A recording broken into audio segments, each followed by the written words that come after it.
Alice of KHR Arts and Cloud Orchid Publishing, and today we are going to talk about some hot tea going on Threads right now. It is April of 2026, and that hot tea is the Draft2Digital and the Barnes & Noble price minimum drama. Let's get into it. Book pricing has always been a sore spot as an author, just as a business person in general, is that if the book costs more, people are less likely to buy it, and it's also more expensive for you to buy it wholesale as an author.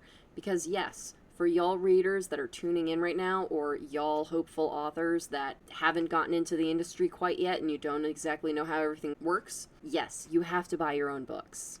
This isn't just a self-publishing thing either. This is also, if you're through a traditional publisher as well, you have to buy your own books wholesale from your publisher in order to be able to have physical copies to go sell in person, whether that's to your friends and family, whether that's at the coffee shop down the street, or whether that's at a massive convention. You actually have to buy your books wholesale, so that means that if the book overall costs more, you're also paying more wholesale, and then your readers also have to eat that cost. So there's a lot of drama going on right now because February of this year, 2026, Ingram raised their printing costs. They also raised some of the costs of the other aspects of the whole printing process and working as an author, such as they're doing away with the 60 days of being able to correct typos and now charging a $25 iteration fee of every time that you want to make a change on your book. Whether you find typos or you want to make just a change in general for some reason, whatever, it's going to cost you $25 every single time you do it. And that might not individually sound like a big cost, but in the long run, that's a lot of money.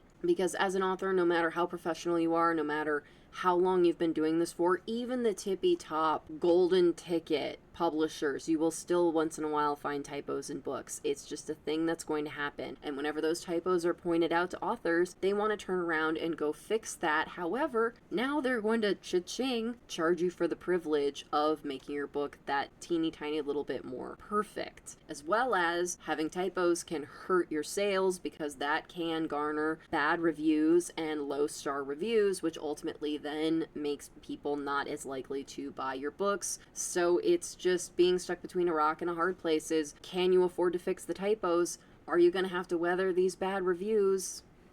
It just sucks all around. Ingram has also raised their overall printing costs, which means that buying your books wholesale is going to cost more, selling your books online is going to cost more, having to increase the price of your books for in-person events and things. Just all of that has a trickle-down effect. A company called Draft2Digital, which is a self-publishing service. This is a type of service that helps people that, whether they don't want to or they don't understand how, to go about the process of self-publishing your book, which a lot of people just think you just like throw your Word document into the abyss and then the abyss hands you a book. No, that's not how any of that works. You have to take your manuscript and your cover art, which then, you have to actually go find cover art, however you do it, whether it's you go buy a stock image, or you commission an artist, or you go and take some pictures with your iPhone, whatever it is you decide to do, you still have to have some sort of cover art going on. You have to take it to a layout artist, or you have to do the layout art yourself, which is the art of taking all that stuff and making it into an actual book formatting. Because the actual formatting of a book has a lot of rules, it's very complicated, and a lot of places like Ingram and Amazon and all those other services that let you do print-on-demand publishing, you have to meet the requirements for layout design, otherwise they won't publish your book. They won't just let you print just crazy gobbledygook. You can't just give them a Word document and then they're just gonna do the work for you. So people who can't do this stuff or don't want to do this stuff can go through a service like this Draft2Digital where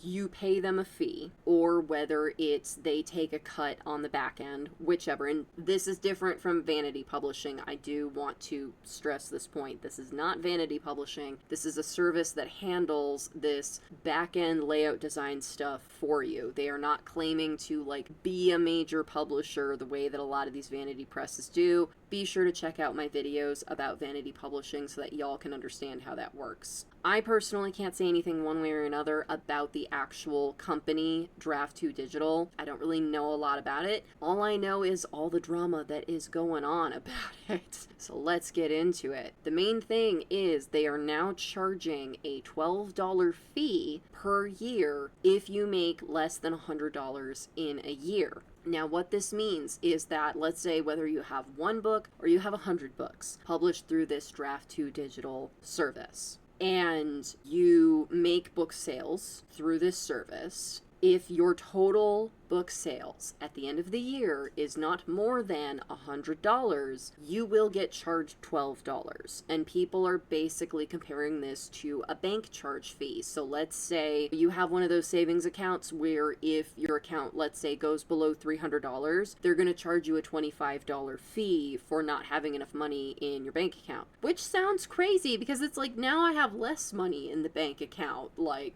what do you want from me? But a lot of these companies make money off of these kind of fees that put you in a downward spiral of screwing you over. And that's what's happening with Draft2Digital right now, is people are like, oh, so you're going to punish the people that are making less money by charging them this yearly fee because they're not making enough money. Why? That's terrible and crazy, WTF. And for those of y'all that aren't in the industry and may not understand this, it can be really hard to make $100 in online book sales in a year if, for instance, this is your very first book. If you only have one book out, yeah, it can be really hard to reach $100 in book sales. Now, this $100 in book sales does not mean, for instance, I charge $25 for Love of the Sea at conventions. All I have to do is sell 4 of those books in order to make $100, right? Wrong. That's for in-person sales. That also doesn't include all of the expenses that I have behind the scenes that $25 then goes toward, because I still have to pay wholesale costs for those books that I am then recuperating with that $25 per book, and then of course also the cost of doing the event, blah blah blah. There's all that behind the scenes. With online sales, if you're publishing through a service like this Draft2Digital, they have to take their cut first. They have to take their cut, you have to pay taxes,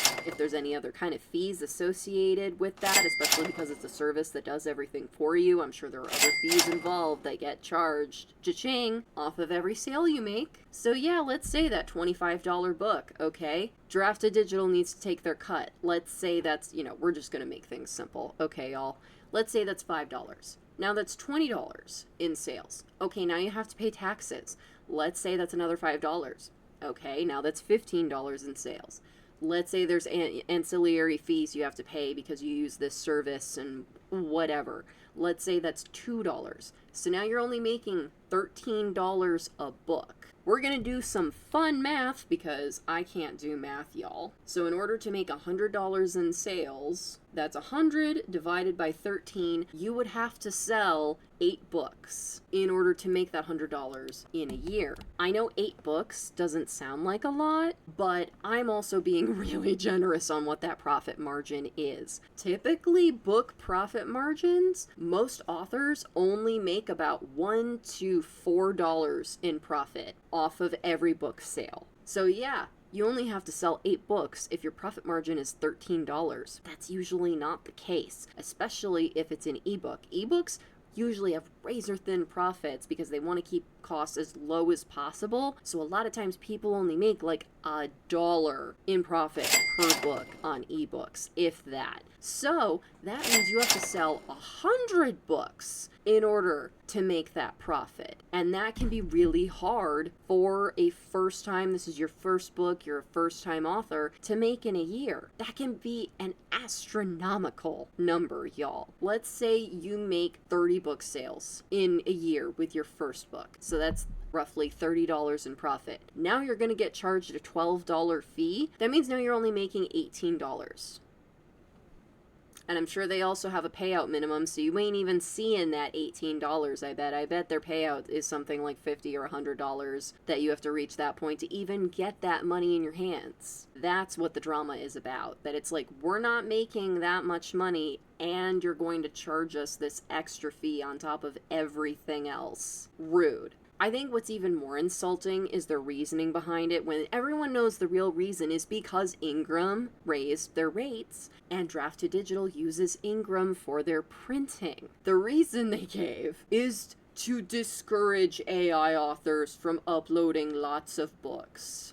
I'm sorry, how is that going to discourage anybody from doing who with the what now? It makes zero sense, and I'll explain why this makes zero sense. These grifters that create these AI slot books will literally just create an entire slush pile of this trash on these platforms. Like, I've seen people be like, oh, I just published like 100 books in 1 month because they did this AI crap and because you can do it that fast. And they'll have hundreds of these AI books available on these platforms. And while, yes, the readership for knowing that it's AI is not as high as reading a real book, because most readers prefer real books to AI slop, because a lot of times it's full of grammar mistakes, the writing doesn't make sense, it just feels hollow, or it feels very formulaic, that soul, that spark just isn't there. I digress. Even so, even with that low readership, it's just the sheer volume, y'all. If they have, let's say, 100 books on there, and let's say even if only one of each of those books gets bought, that's still 100 sales. They still win and don't have to pay that $12. And so this isn't punishing the correct people. This is punishing indie authors, which indie authors get constantly shit on. Small-time authors just constantly get shit on, and it sucks. It sucks, y'all. So that is the big thing that is going on with this Draft2Digital stuff, is all because Ingram raised their rates.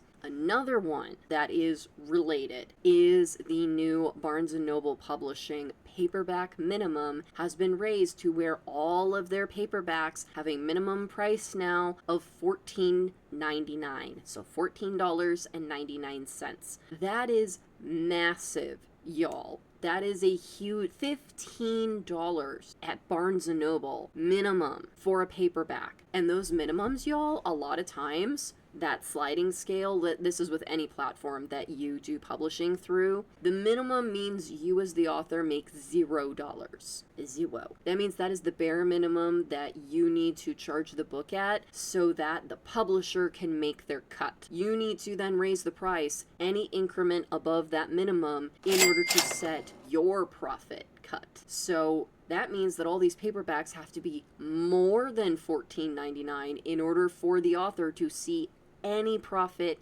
at all, which means that now we're going to see these books being priced more at $20 rather than the $14.99 in order for them to make any sort of profit. And so seeing all of these book prices jacked up like this is going to make readers less likely to want to invest in books, which means authors are going to make fewer sales, which means overall we're all going to make less money, and we all don't really make money as it is. So it's cyclical, y'all, and it sucks. This is the hot tea that has just been all over threads right now, is these two publishing companies that have dramatically raised their prices or instilled dramatic fees on the authors that are publishing through these services. And this just seems to be the ongoing problem in the writing community right now, is everybody's like, is there somewhere else we can go? Because people don't want to publish through Amazon because of all the everything going on with Amazon. People don't want to publish through places like Ingram and Draft2Digital because they are instilling all of these junk fees on the authors who are already making razor profits, and they're taking away more of those profits. They don't want to publish under places like Barnes & Noble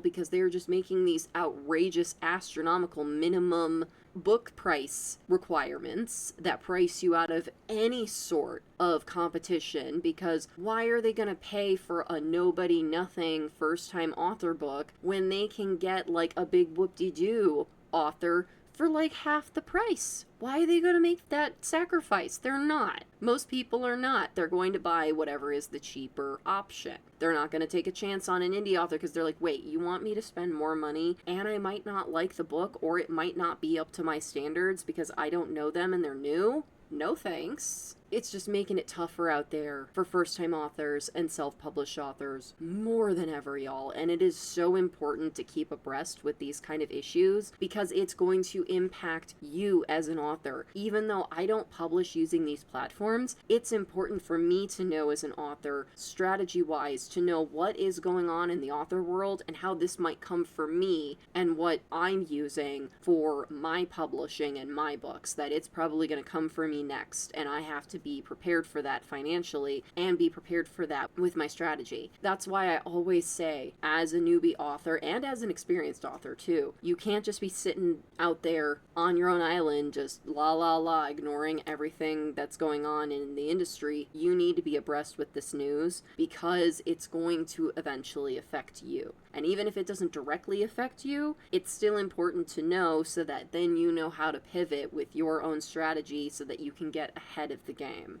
So, I hope y'all found this video helpful. If you did, please be sure to give it a like. And if you're new, subscribe. Alright, y'all, thank you so much for watching. Take care. Bye-bye.